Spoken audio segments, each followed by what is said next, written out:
미국 정부가 삼성전자한테 주겠다던 보조금 6조 7천억 원. 근데 그 돈 받으려면 포기해야 하는 게 있어요. 중국 매출 64조 9천억 원이요. 6조 받겠다고 64조를 버려라? 이게 말이 돼요? 거의 10배 차이거든요. 근데 이게 갑자기 터진 일이 아니에요. 2021년부터 판이 짜여져 있었어요. 삼성은 왜 이 독이 든 성배를 마실 수밖에 없었는지 그 5년의 설계도를 지금 펼쳐드립니다. 영상 보시기 전에 구독, 좋아요 한번 눌러주세요. 오늘 이 이야기는 정말 중요한 얘기거든요. 여러분이 삼성전자 주식 가지고 계시든 안 가지고 계시든요. 우리 경제 전체에 영향 주는 얘기예요. 자, 그럼 시작해 볼게요. 2021년 11월 23일 텍사스 주지사가 발표를 합니다. 삼성전자가 텍사스에 170억 달러, 한화로 약 22조 원 규모의 반도체 공장을 짓는다. 당시 분위기가 어땠는지 아세요? 미국 전체가 난리였어요. 코로나19 팬데믹, 뭐가 문제였죠? 반도체 부족이었잖아요. 자동차 못 만들고, 플스5 못 만들고, 전부 반도체가 없어서요. 그때 미국 사람들이 깨달은 거예요. 아, 우리 반도체 하나도 안 만들고 있네? 미국이 반도체를 설계는 엄청 잘해요. 애플, 엔비디아, 퀄컴 전부 미국 회사예요. 근데 생산은요? 대만, TSMC, 한국 삼성, 전부 아시아예요. 미국 본토에서 만드는 첨단 반도체는 거의 없었어요. 그래서 바이든 정부가 뭘 했냐면요. 우리가 돈 줄 테니까 미국에 와서 공장 지어. 이게 바로 2022년 8월에 통과된 CHIPS Act, 반도체 지원법이에요.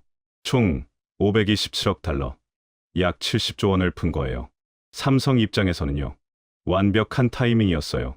미국 정부는 돈 준다고 하고, 텍사스는 세금 혜택 준다고 하고, 미국 빅테크들은 반도체 달라고 난리고, 그래서 삼성이 뭐라고 했어요? 좋습니다. 170억 달러 투자하겠습니다. 여기까지만 보면요. 삼성의 완벽한 승리처럼 보이죠. 근데요. 우린 몰랐어요. 삼성의 이 화려한 축포가 사실은 거대한 덫을 밟는 소리였다는 거요. 바로 이 순간이요. 5년짜리 함정의 시작이었습니다. 2022년 8월 9일 바이든 대통령이 CHIPS Act에 서명합니다. 법안 내용이 발표되는데요.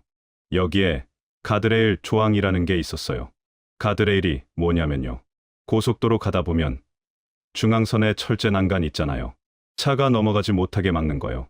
법안에도 그런 조항이 있었던 거예요. 내용이 뭐였냐고요? 미국 정부 보조금 받는 기업은요. 향후 10년 동안 중국에 첨단 반도체 공장 투자하면 안 됩니다. 기존 공장도 업그레이드하면 안 됩니다. 첨단 장비 반입도 안 됩니다. 이걸 어기면요? 보조금 전액 반환이에요. 자, 여기서 잠깐 생각해 보세요. 삼성전자의 중국 비즈니스가 얼마나 큰지 아세요? 2024년 기준으로요. 삼성의 중국 매출이 64조 9천억 원이에요. 전체 매출의 31%예요. 그리고 삼성이 낸드 플래시를 어디서 만드는지 아세요? 40%를 중국 시안 공장에서 만들어요. 중국은 삼성한테 생산기지인 동시에요. 엄청난 소비 시장이에요. 근데 미국이 뭐라고 했어요? 중국 버리든지 우리 돈 포기하든지 둘 중 하나 골라. 이게 2022년에 발표된 조건이에요. 근데요. 2022년에는 이게 그렇게 큰 문제가 아니었어요. 왜냐하면요. 미국 정부가 유예를 줬거든요. 일단 1년만 봐드릴게요. 그 사이에 조정하세요. 2023년에도 유예, 2024년에도 유예. 삼성 입장에서는요. 아, 계속 유예해주네. 괜찮네. 근데요. 이게 함정이었어요.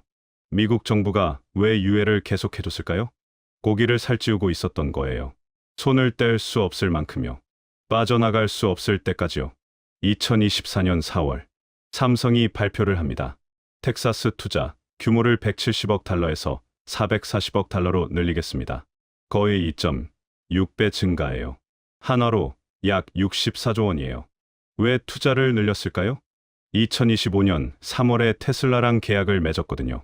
165억 달러, 약 23조 원 규모예요. 일론 머스크가 뭐라고 했는지 아세요? 165억 달러는 최소액이다. 실제로는 몇 배 더 많을 것이다. 애플이랑도 계약 맺었고요. 엔비디아도 고객사로 확보했어요. 완벽하잖아요? 미국에 대규모 공장 짓고 미국 빅테크들이 고객사 되고 삼성 반도체의 전성기가 다시 오는 것처럼 보였어요. 바로 그 순간 트럼프가 5년 전에 설계한 지뢰가 터집니다.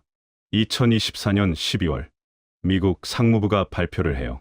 삼성전자 보조금 64억 달러에서 47억 달러로 줄입니다. 26% 삭감이에요. 처음 약속 64억 달러, 약 9조 원. 실제 지급 47억 달러, 약 6조 7천억 원. 3조 원이 날아간 거예요. 왜 줄였을까요? 투자 규모를 440억 달러에서 370억 달러로 줄였다는 이유예요. 근데요, 여기서 중요한 건요. 보조금이 줄어든 게 문제가 아니에요.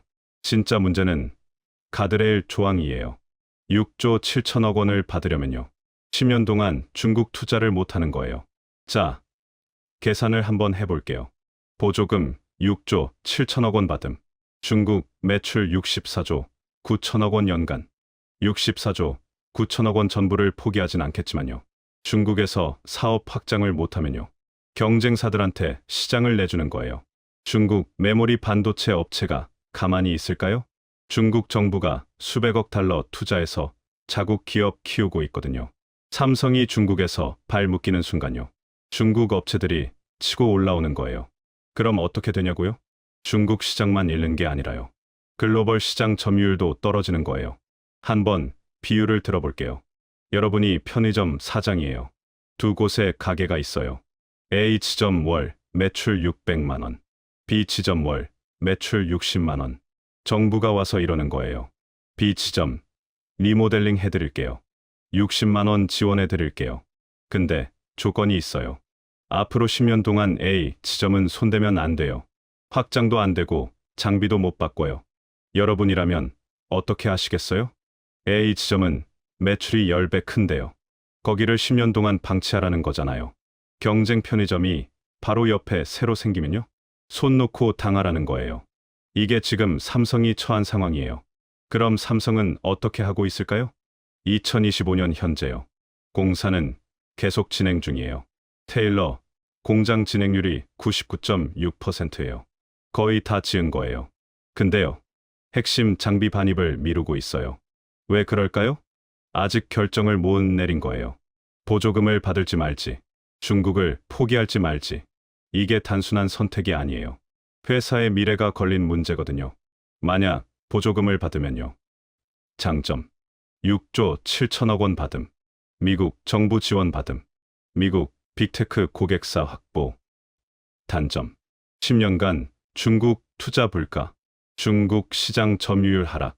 경쟁사 TSMC. 중국 업체의 밀림. 만약 보조금을 안 받으면요. 장점 중국 사업 자유롭게 할 수 있음. 시장 점유율 유지 가능. 단점 6조 7천억 원 포기. 미국 정부 압박 받음. 관세 폭탄 맞을 수도 있음.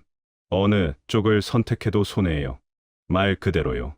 외통수입니다. 보조금을 받으면 미래가 없고요. 안 받으면 당장 죽게 생긴 거예요. 근데요. 사실 삼성한테 선택권이 없어요. 왜냐하면요. 2025년 현재 트럼프가 뭐라고 하고 있는지 아세요? 상호관세 부과한다. 삼성도 예외 없다. 미국에 공장 안 지으면요. 한국에서 만든 반도체한테 관세 때린다는 거예요. 그럼 삼성이 어떻게 해야 해요? 미국에 공장 지어야죠. 공장 지으려면요. 보조금이 필요하죠. 보조금 받으려면요. 중국 포기해야 하죠. 완벽한 함정이에요. 트럼프가 2021년부터 판을 깔아놓은 거예요. 본론 5단계, 복선 회수와 인사이트 1300에 1500. 자, 여기서 한 발 물러서서요. 전체 그림을 한번 봐볼게요. 2021년 미국이 말합니다. 와서 공장 지어. 돈 줄게. 미끼. 2022년. 근데 조건이 있어. 중국 버려. 조건 공개. 2023에. 2024년 일단 유예해줄게. 투자, 확대, 유도 살찌우기. 2024년 말 보조금 줄인다. 근데 조건은 그대로. 함정 발동. 2025년 관세 때린다. 공장 안 지으면 선택 강요. 이게 뭐예요? 5년짜리 체스 게임이에요. 트럼프는 2021년에 첫 수를 뒀어요. CHIPS Act가 2022년에 통과됐지만요. 구상은 트럼프 1기 때부터 있었어요. 그리고 5년을 기다렸어요. 삼성이 투자를 확대하고 테슬라 계약을 맺고 공장을 99% 짓고 딱 빠져나갈 수 없는 시점에요. 함정을 발동시킨 거예요. 여기서 무서운 게 뭔지 아세요? 미국이 삼성을 직접 공격한 적이 없다는 거예요. 생각해 보세요. 중국 사업 접어라. 이렇게 직접 말한 적 없어요. 보조금 받으려면 조건 있어. 이렇게만 말했어요. 삼성이 알아서 선택하게 만든 거예요. 근데 선택지가 뭐예요? A. 보조금 받고 중국 포기. B. 보조금 안 받고 관세 맞기. 둘 다 손해예요. 이게 뭐냐면요. 직접 손에 피 안 묻히고요. 상대방이 알아서 무너지게 만드는 거예요. 싸움할 때 고수가 뭐냐고요? 주먹 휘두르는 게 아니라요. 상대방이 알아서 넘어지게 판을 짜는 거예요. 트럼프가 딱 그걸 한 거예요. 자, 그럼 이 이야기가 우리랑 무슨 상관이냐고요? 엄청 있어요. 첫째, 삼성전자 주가요. 여러분이 삼성전자 주식 가지고 계시면요. 이 딜레마가 해결될 때까지 주가 불안할 수밖에 없어요. 파운드리 사업부가 5조 원 적자 날 수도 있다는 전망이 나오고 있거든요. 둘째, 연금이요. 국민연금이 삼성전자 지분을 얼마나 갖고 있는지 아세요? 엄청나요. 삼성 주가가 떨어지면요. 우리 연금 수익률도 떨어지는 거예요. 셋째, 일자리요. 삼성이 중국에서 철수하면요. 협력업체들도 타격받아요. 반대로 미국 공장 가동되면요. 거기에 파견 갈 엔지니어들 필요해요. 넷째, 한국 경제요. 삼성이 흔들리면요. 한국 경제 전체가 흔들려요. 삼성이 우리나라 수출에 얼마나 차지하는지 아시죠? 전부 연결되어 있어요. 자, 오늘 영상에서 딱 하나만 기억하세요. 경제 전쟁에서 가장 무서운 건요. 당장 터지는 폭탄이 아니라요. 5년 전부터 깔아놓은 지뢰예요. 트럼프는 2021년에 판을 짜기 시작했어요. 그리고 5년을 기다렸어요. 삼성은 열심히 투자했어요. 공장도 짓고 계약도 맺고. 근데 판 자체가 트럼프 거였던 거예요. 판 위에서 아무리 잘 움직여도요. 판을 짠 사람을 이기기는 어려워요. 앞으로 삼성이 어떤 선택을 할지요. 저도 지켜보면서 계속 전해드릴게요. 오늘 영상은 여기까지입니다. 도움이 되셨으면요. 구독, 좋아요, 알림 설정 부탁드리고요. 다음 영상에서 또 만나요. 감사합니다.